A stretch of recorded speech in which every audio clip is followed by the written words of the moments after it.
नमस्कार, मैं हूं सत्यपाल और आप देख रहे हैं CWB हिंदी न्यूज। शक संवत 1945 विक्रम संवत 2008 से आज मार्गशीर्ष मास के शुक्ल पक्ष की अष्टमी तिथि और दिन बुधवार है। तदनुसार अंग्रेजी तारीख 20 दिसंबर सन 2023। सूर्योदय सुबह 7:08 पर होगा तो वहीं सूर्यास्त शाम 5:28 पर होगा। सबसे पहले आज के मुख्य समाचार। हरियाणा बीजेपी प्रदेश अध्यक्ष नायब सिंह सैनी का बड़ा बयान, इस चेहरे के नाम पर ही लड़ा जाएगा हरियाणा विधानसभा चुनाव। राष्ट्रीय लोक वित्त एवं नीति संस्थान दिल्ली में आई भर्ती, 22 दिसंबर तक करे आवेदन, बताएंगे पूरी अपडेट। हरियाणा में गौमाता के संरक्षण के लिए बनेगी देश की पहली cow century. Haryana teachers eligibility test यानी एस्टेट का रिजल्ट हुआ जारी, 86.48% कैंडिडेट्स एग्जाम में हुए फेल। हरियाणा में आज बंद रहेंगी सब्जी मंडियां, मार्केट फीस को लेकर आढ़ती एसोसिएशन नाराज, किसानों से भी सब्जियां न लाने की अपील। पश्चिम बंगाल के मुख्यमंत्री ममता बनर्जी ने पीएम कैंडिडेट्स के लिए खड़गे का नाम सुझाया, केजरीवाल का समर्थन तो अखिलेश यादव चुप रहे। खड़गे बोले इस पर चुनाव के बाद होगी बात। आईपीएल ऑक्शन 230.45 करोड़ में 72 खिलाड़ी बिके, स्टॉर्क सबसे महंगे केकेआर ने 24.75 करोड़ में खरीदा। महर्षि दयानंद विश्वविद्यालय रोहतक के 34 विभागों में 157 शिक्षकों की भर्ती की मंजूरी, शुरू की भर्ती प्रक्रिया की तैयारी। और इंटरनेशनल गीता महोत्सव अपडेट, लोक कलाकारों के वाद्य यंत्रों की धुनों ने बदली ब्रह्म सरोवर की फिजा। और अब खबरें विस्तार से। हरियाणा में मौसम लगातार बदलता नजर आ रहा है। ऐसा इसलिए क्योंकि पहाड़ों से हवाएं अब मैदानी इलाकों की तरफ रुख कर चुकी हैं। यही वजह है कि हरियाणा में रात नहीं बल्कि दिन में भी ठंड बढ़ गई है। बीती शाम से चल रही उत्तर पश्चिमी हवाओं के कारण राज्य के अधिकतम तापमान में 1.3 डिग्री की गिरावट देखने को मिली। दिन के तापमान में भी काफी कमी आई है। संभावना है कि पहाड़ों की बर्फीली हवाएं प्रदेश के कई इलाकों में ठंड बढ़ाएंगी। इसके अलावा रात के न्यूनतम तापमान में भी 2 डिग्री तक गिरावट देखने को मिल सकती है। इसके साथ ही पश्चिमी विक्षोभ के कारण कुल मिलाकर मौसम में उतार चढ़ाव जारी रहेगा। जो भी युवा नौकरी की तलाश में हैं, उनके लिए एक अच्छी खबर है। अगर आप भी अपने लिए रोजगार ढूंढ रहे हैं तो आपको बता दें कि राष्ट्रीय लोक वित्त एवं नीति संस्थान दिल्ली यानी NIPFP की तरफ से माली व ड्राइवर के पदों पर आवेदन आमंत्रित किए गए हैं। आपको बता दें कि भर्तियां कॉन्ट्रैक्ट आधार पर 2 सालों के लिए की जा रही है। जो भी उम्मीदवार इन पदों के लिए इच्छुक है वह भारतीय डाक के माध्यम से अपने आवेदन भेज सकते हैं। आवेदन करने की अंतिम तिथि 22 दिसंबर 2023 है। माली के पदों के लिए आवेदक 10वीं पास होनी चाहिए तथा उन्हें माली के काम के बारे में पूरा ज्ञान होना चाहिए। वहीं ड्राइवर के पदों के लिए आवेदक 10वीं पास तथा उन्हें 3 साल का अनुभव व हल्का, मीडियम या भारी वाहन लाइसेंस होना चाहिए। किसी भी वर्ग के उम्मीदवार को कोई भी आवेदन शुल्क नहीं देना होगा। आयु सीमा 18 वर्ष से लेकर 32 वर्ष के बीच होनी चाहिए। हरियाणा विधानसभा के शीतकालीन सत्र की अनिश्चितकालीन स्थगित किए जाने की घोषणा के बाद मुख्यमंत्री मनोहर लाल खट्टर ने बताया कि जींद मामले की जांच पंजाब एंड हरियाणा हाईकोर्ट की सिटिंग जज से नहीं कराई जाएगी। जांच के लिए स्पीकर के द्वारा 5 मेंबरी कमेटी का गठन किया जाएगा, जिसकी अध्यक्षता शिक्षा मंत्री करेंगे। उन्होंने बताया कि इसके बाद अच्छी खबर यह है कि हाईकोर्ट की तरफ से ग्रुप सी के 56 व 57 ग्रुप को छोड़कर बाकी के दूसरे एग्जाम कराने की अनुमति मिल गई है। जल्द ही इसकी प्रक्रिया शुरू कर दी जाएगी। सीएम ने बताया कि अंतर्राष्ट्रीय गीता जयंती महोत्सव में 21 दिसंबर को भारतीय जनता पार्टी के राष्ट्रीय अध्यक्ष JP नड्डा, 22 दिसंबर को केंद्रीय गृह मंत्री अमित शाह और 23 दिसंबर को असम के मुख्यमंत्री हिमंत बिस्वा शर्मा आएंगे। 28 दिसंबर को केंद्र की तरफ से पंजाब हरियाणा की एक बैठक SOL के विषय पर भी बुलाई गई है।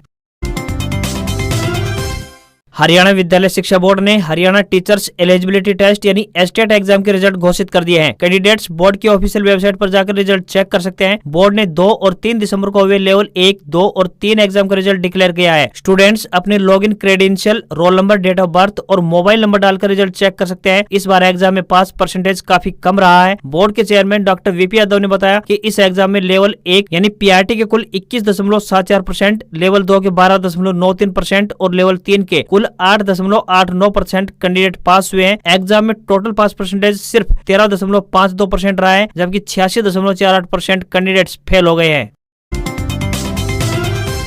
हरियाणा में आज आम जनता के लिए परेशानी बढ़ने वाली है। एडवांस मार्केट फीस जमा करवाने के नियम से सब्जी मंडी आढ़तियों में सरकार के प्रति गुस्सा साफ नजर आ रहा है, जिसके चलते आढ़तियों ने 20 दिसंबर को सब्जी मंडी बंद करने का ऐलान कर दिया है। साथ ही एसोसिएशन ने चेताया है कि यदि सरकार अपने फैसले को वापस नहीं लेती है तो हड़ताल अनिश्चितकालीन भी हो सकती है। एसोसिएशन की माने तो सरकार ने नया टैक्स आढ़तियों पर थोप दिया है। आढ़ती जो सब्जियां बेचते हैं उसके बाद सप्ताह में मार्केट फीस भरते हैं, लेकिन सरकार ने अब कहा है कि 1 साल की फीस एडवांस में ही भर दो। सब्जी का रेट कभी बढ़ता है तो कभी घटता सकता है। ऐसे में सरकार किस हिसाब से मार्केट फीस लेगी, यह समझ से परे है। सरकार के इस फैसले से आढ़तियों में सरकार के प्रति गुस्सा है। अब रोज स्वरूप 20 दिसंबर यानी आज सब्जी मंडी बंद रहेगी। यदि सरकार ने इसके बावजूद अपने फैसले को वापस नहीं लिया तो यह हड़ताल अनिश्चितकालीन भी हो सकती है। हरियाणा की सब्जी मंडी एसोसिएशन ने भी किसानों से अपील की है कि कोई भी किसान 20 दिसंबर यानी आज सब्जी मंडी में अपनी सब्जी लेकर न आए, क्योंकि कोई भी आढ़ती सब्जी नहीं खरीदेगा। कहीं न कहीं जनता पर भी इसका असर साफ पड़ने वाला है। आम आदमी पार्टी यानी आपकी बदलाव यात्रा 5वें दिन जींद पहुंची। चुनाव प्रचार समिति के प्रदेश अध्यक्ष डॉक्टर अशोक तंवर ने कहा है कि जनवरी में जींद की धरती पर आम आदमी पार्टी की महारैली होगी। हरियाणा में आम आदमी पार्टी को पंजाब और दिल्ली से ज्यादा रिस्पांस मिल रहा है। तंवर ने कहा कि हरियाणा में अपराध लगातार बढ़ रहा है, महिलाएं और व्यापारी सुरक्षित नहीं है। भाजपा के राज में हरियाणा आज पूरे देश में दूसरा सबसे असुरक्षित राज्य बन गया है। रेप की घटनाओं में भी हरियाणा दूसरे नंबर पर है। तंवर ने कहा कि हरियाणा किडनैपिंग में तीसरे नंबर पर है। आज हरियाणा में यूपी से भी 2.5 गुना ज्यादा आपराधिक घटनाएं हो रही है। भाजपा सरकार के मंत्री तक आपराधिक घटनाओं में लिप्त हैं, लेकिन उन पर कोई कार्रवाई नहीं होती है। आम आदमी पार्टी कानून व्यवस्था से लेकर आमजन की लड़ाई मजबूती से लड़ना चाहती है, इसलिए बदलाव की जरूरत है। उन्होंने कहा कि आम आदमी पार्टी शिक्षा के दम पर देश को आगे बढ़ाना चाहती है। केवल बोलने से भारत विकसित नहीं बनता। संसद में बुनियादी मुद्दों पर चर्चा नहीं हो पा रही है। यदि भाजपा सरकार संसद की सुरक्षा नहीं कर सकती, लोगों को उनके अधिकार नहीं दे सकती, तो सत्ता में क्यों बैठी है। हरियाणा में बेरोजगारी एक बड़ा मुद्दा बना हुआ है। विपक्षी दल भी लगातार सरकार पर हमला कर रहा है। भर्तियों और बेरोजगारी के मुद्दे पर मुख्यमंत्री मनोहर लाल ने सदन में विपक्ष को करारा जवाब दिया है। मुख्यमंत्री की तरफ से कांग्रेस के 10 साल और अपनी 9 साल की सरकार के आंकड़े सदन में पेश किए हैं। मुख्यमंत्री की तरफ से दावा किया गया है कि आने वाले 6 महीनों में 61,000 और पदों पर भर्ती होगी। इसके लिए प्रक्रिया चल रही है। जैसे ही ग्रुप डी सीटी का परिणाम आएगा, सीधे मेरिट के आधार पर नौकरी मिलेगी। इसके अलावा ग्रुप सी का मामला पंजाब एंड हरियाणा हाईकोर्ट में चल रहा है।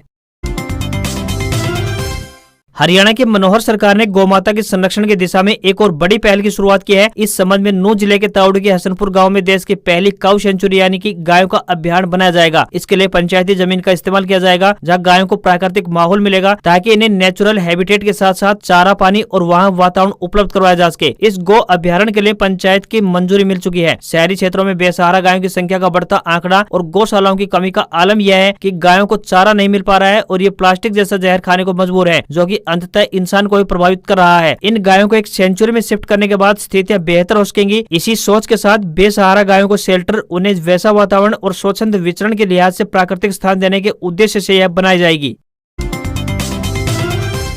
हरियाणा के नवनियुक्त बीजेपी प्रदेश अध्यक्ष नायब सिंह सैनी नूंह दौरे पर पहुंचे, जहां अपने संबोधन में उन्होंने कहा कि नूंह जिले की 3 सीटों पर कांग्रेस पार्टी का कब्जा है। आप लोग वादा करो कि इस बार के चुनाव में सभी सीटों पर भाजपा प्रत्याशियों को जिताने का काम करोगे। बीजेपी प्रदेश अध्यक्ष ने कहा कि आगामी लोकसभा चुनाव में भारतीय जनता पार्टी 2019 के प्रदर्शन को दोहराते हुए सभी 10 सीटों पर जीत हासिल करेगी। इसके साथ ही उन्होंने स्पष्ट किया कि हरियाणा का चुनाव मुख्यमंत्री मनोहर लाल खट्टर के नाम पर ही लड़ा जाएगा। उन्होंने कहा कि इस बार के विधानसभा चुनाव में भी भारतीय जनता पार्टी जीत हासिल कर लगातार तीसरी बार हरियाणा में सरकार बनाएगी। नायब सिंह सैनी ने कहा कि सीएम मनोहर लाल के नेतृत्व में हरियाणा का चौतरफा विकास हो रहा है और प्रदेश का हर वर्ग उनके कल्याणकारी नीतियों से खुश नजर आ रहा है।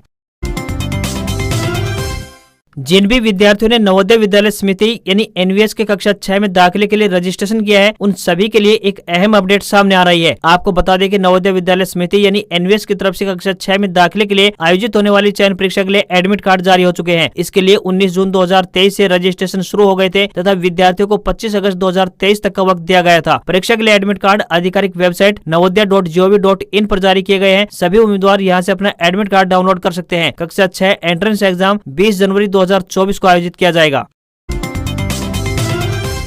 कई कामों की डेडलाइन 31 दिसंबर को खत्म हो रही है। इनमें म्यूचुअल फंड और डीमेट में नॉमिनी जोड़ना, एसबीआई अमृत कलश में निवेश की आखिरी तारीख और बैंक लॉकर एग्रीमेंट की आखिरी तारीख जैसी कई अहम बातें शामिल हैं। अगर आपने ध्यान ना दिया तो आपको काफी नुकसान हो सकता है। आपको बता दें कि भारतीय स्टेट बैंक यानी एसबीआई की स्पेशल एफडी स्कीम यानी अमृत कलश योजना समेत कई स्पेशल एफडी की समय सीमा 31 दिसंबर को खत्म होने जा रही है। ऐसे में अब आपके पास कुछ ही दिन का शेष समय बचा है। वहीं दूसरी तरफ अगर आपके पास कोई ऐसी यूपीआई आईडी है जिसे आपने 1 साल से ज्यादा समय से इस्तेमाल नहीं किया है, तो वह 31 दिसंबर के बाद बंद हो जाएगी। यदि आप 31 दिसंबर 2023 तक अपने म्यूचुअल फंड खाते में नामांकित व्यक्ति की घोषणा नहीं करते हैं, तो आपका म्यूचुअल फंड खाता फ्रीज कर दिया जाएगा। साथ ही म्यूचुअल फंड के साथ साथ डीमेट खाता धारकों को भी 31 दिसंबर तक नॉमिनी बनाना अनिवार्य है। वहीं आरबीआई की ओर से सभी बैंकों से कहा गया है कि वे अपने ग्राहकों से बैंक लॉकर के लिए समझौते पर हस्ताक्षर करवाएं। अगर आपके पास भी एसबीआई या बैंक ऑफ बड़ौदा में बैंक लॉकर है, तो आपको अगले 10 दिनों में यह काम जरूर कर लेना चाहिए। वित्तीय वर्ष 2022-23 यानी मूल्यांकन वर्ष 2023-24 2023 के लिए आयकर रिटर्न दाखिल करने की समय सीमा 31 जुलाई 2023 थी। जो लोग इस तारीख तक ITR दाखिल नहीं कर सके हैं वे अब 31 दिसंबर 2023 तक विलंब शुल्क के साथ अद्यतन ITR दाखिल कर सकते हैं।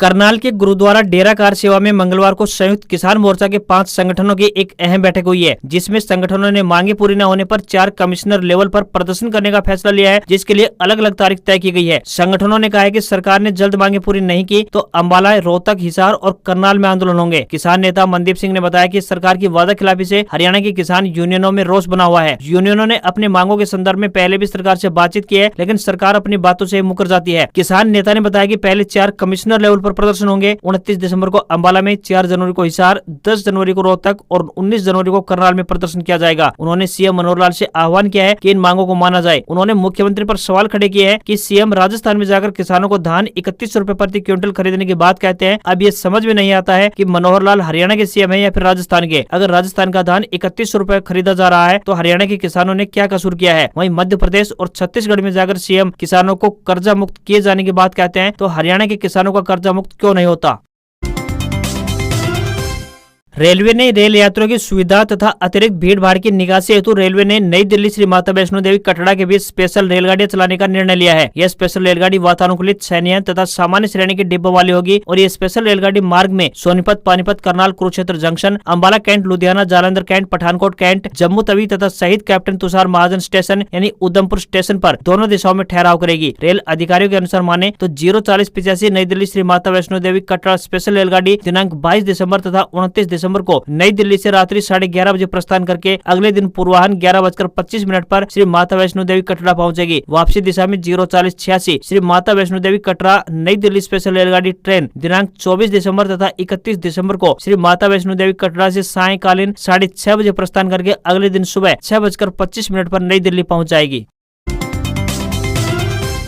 ब्रह्म सरोवर के पावन तट पर प्रदेश के कोने कोने से लुप्त होने के कगार पर पहुंचे वाद्य यंत्रों की धुनों को सहजता से सुना जा सकता है। इस बार अंतर्राष्ट्रीय गीता महोत्सव 2023 में लोक कलाकारों ने अपने वाद्य यंत्रों की धुनों से ब्रह्म सरोवर की फिजा को बदलने का काम किया है। इस सरोवर के पावन तट पर कहीं जंगम जोगी, कहीं नगाड़ा बीन तो कहीं सारंगी की धुनों को सुनकर पर्यटक मस्ती से झूम रहे हैं, तो कहीं रंग बिरंगे चमकते परिधानों में सजे कलाकारों संग फोटो लेने का भी क्रेज पर्यटकों के सिर चढ़कर बोल रहा है। अंतर्राष्ट्रीय गीता महोत्सव 2023 में जहाँ प्रदेश के लोक कलाकार पर्यटकों को आनंदित कर रहे हैं, वहीं इस प्रकार के महोत्सव लुप्त हो रही कलाओं का संगम भी बना है। इसके साथ साथ ब्रह्म सरोवर पर नगाड़ा व बीन की पार्टियां घूम घूम कर लोगों का ध्यान अपनी तरफ आकर्षित कर रही है। हरियाणवी व्यंजनों के स्वाद ने हरियाणवी संस्कृति के रंग को और रंगीन बना दिया है। पैवेलियन में आने वाले लोग हरियाणा की लोक संस्कृति से ओतप्रोत सांस्कृतिक कार्यक्रमों का आनंद लेने के साथ साथ हरियाणवी व्यंजनों का स्वाद भी चख रहे हैं।